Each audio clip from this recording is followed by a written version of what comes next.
या देवी सर्वभूतेषु मां शान्तिरूपेण संस्थिता नमस्तस्यै नमस्तस्यै नमस्तस्यै नमो नमः।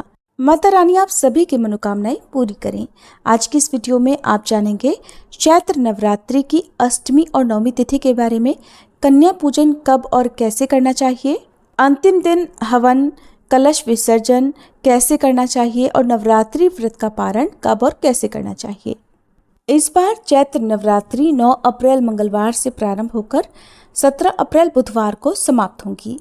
नवरात्रि के व्रतों में बहुत सी जगह पर अष्टमी तिथि के दिन कन्या पूजन किया जाता है, तो बहुत सी जगह पर नवमी तिथि के दिन कन्या पूजन किया जाता है। आपके घर में जिस दिन भी कन्या पूजन किया जाता हो, आपको ध्यान रखना है कि कन्या पूजन कैसे आपको करना है, किस समय में आपको कन्या पूजन नहीं करना चाहिए, कन्याओं की उम्र कितनी होनी चाहिए और कितनी संख्या में आपको कन्याओं का पूजन करना चाहिए। इस बार कोई भी तिथि कम या अधिक नहीं है, इसलिए अष्टमी तिथि 16 अप्रैल मंगलवार को रहेगी, नवमी तिथि 17 अप्रैल बुधवार को रहेगी। दशमी तिथि के दिन नवरात्रि व्रत का पारण या कलश विसर्जन किया जाता है, तो 18 अप्रैल गुरुवार के दिन आप कलश विसर्जन कर सकते हैं। कन्या पूजन हमेशा सुबह सूर्योदय के बाद से लेकर दोपहर 12 बजे से पहले तक कर लेना चाहिए और जो कन्याओं की उम्र है वो 2 से 7 वर्ष के बीच में होनी चाहिए। कन्याओं की संख्या 1, 3, 5, 7, 9 या 11 होनी चाहिए। इससे अधिक आप 21 कन्याओं का पूजन भी कर सकते हैं, लेकिन इन कन्याओं के साथ साथ एक बटुक भैरव की पूजा भी जरूर करनी चाहिए। बटुक भैरव को लांगुरिया के रूप में भी पूजा जाता है। आपके यहाँ पर जिस दिन भी कन्या पूजन किया जाता हो, उस दिन आप सुबह को विधि विधान से पहले अपने घर में माँ भगवती के सभी रूपों की पूजा करें। अगर आपके घर में अष्टमी के दिन कन्या पूजन किया जाता हो, तो आपको उस दिन अपने घर पर एक छोटा सा हवन खुद भी कर लेना चाहिए। अगर आप पुजारी जी को बुलाकर हवन करना चाह रहे हो तो बहुत अच्छी बात है। कन्याओं को भोग लगाने से पहले आपके घर में सुबह की पूजा पूरी हो जानी चाहिए। श्री दुर्गा सप्तशती के सभी अध्याय पूरे हो जाने चाहिए और आपको जो भी हवन है वो भी कन्या पूजन से पहले कर लेना चाहिए। इस दिन भोग में माता रानी के लिए खीर, पूड़ी, हलवा के अलावा शुद्ध सात्विक भोजन भी आपको बनाना चाहिए।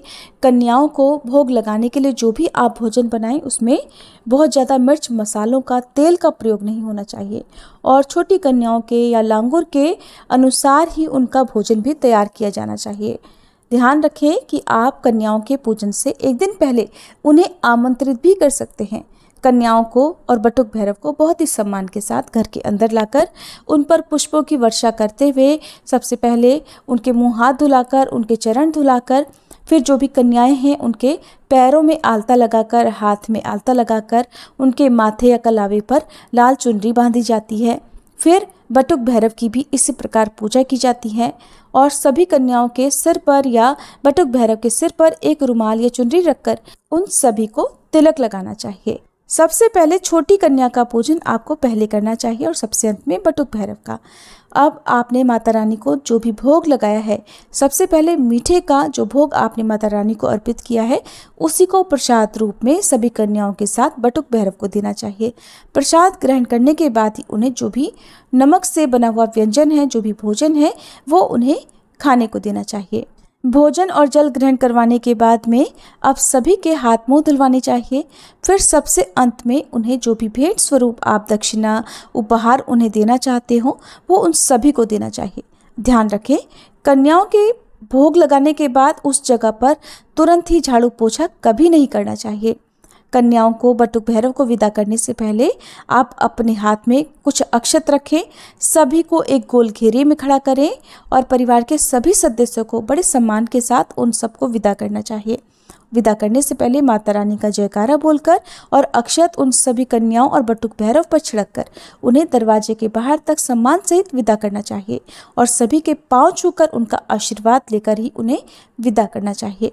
सभी से प्रार्थना करनी चाहिए कि अगली नवरात्रि में वे फिर से आपके घर पर इसी तरह सादर आमंत्रित होकर आप सभी को अपना आशीर्वाद प्रदान करें, क्योंकि कन्याओं के रूप में माँ दुर्गा ही हमारे घर पर पधारती हैं।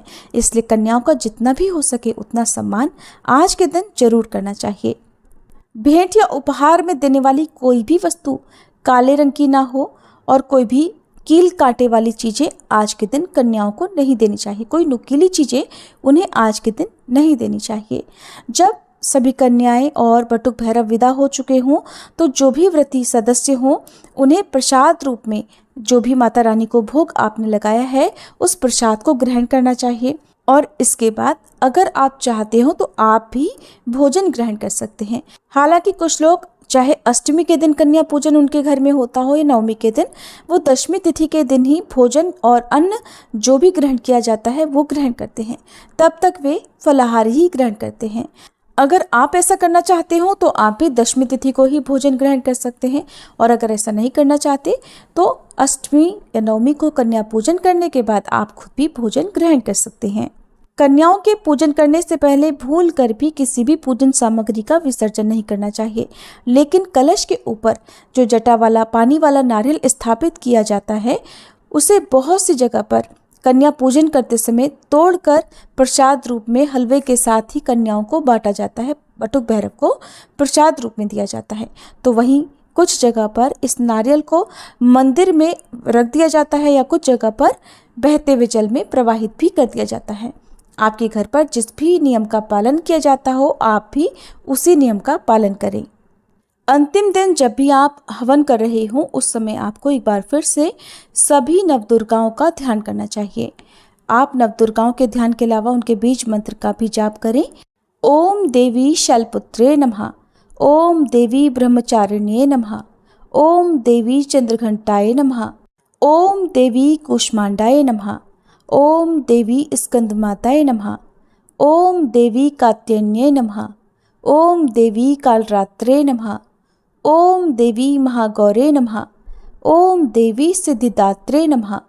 इन मंत्रों का जाप आप पूर्ण विश्वास के साथ करें। माँ भगवती से प्रार्थना करें कि वे आपके द्वारा की गई पूजा को, आपके द्वारा रखे गए उपवासों को स्वीकार करें और इस दौरान आपसे कोई भी गलती हुई हो, कोई भूल चूक कुछ भी कम अधिक हो गया हो, उसके लिए आपको क्षमा कर सके। अष्टमी तिथि यानी 16 अप्रैल मंगलवार को कन्या पूजन का शुभ मुहूर्त रहेगा सुबह 6:08 से 11:55 तक। इस दिन कन्या पूजन के शुभ मुहूर्त में पुनर्वसु नक्षत्र का शुभ योग भी बन रहा है, जो कि अपने आप में बहुत ही शुभ फलदायी है।